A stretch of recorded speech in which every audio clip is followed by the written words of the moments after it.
Snolab is a deep underground research facility, and we're running experiments that need to operate in a very quiet environment, a very radio quiet environment.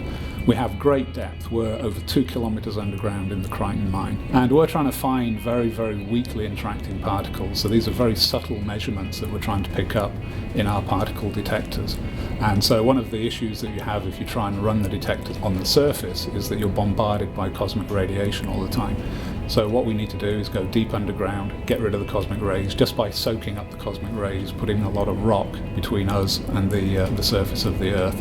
And then we have a chance to run these very sensitive detectors in a clean room environment. There is only really one deep underground facility, and that's the Snolab that has been developed from snow and now is hosting a wider variety of experiments looking at dark matter, neutrinos. We're actually also looking at some of the other areas where a facility like ours can help, and we're just branching into genomics and doing some work with local mining innovation groups as well. So beginning to connect very strongly to the local research environment and looking at ways that we can support them as well.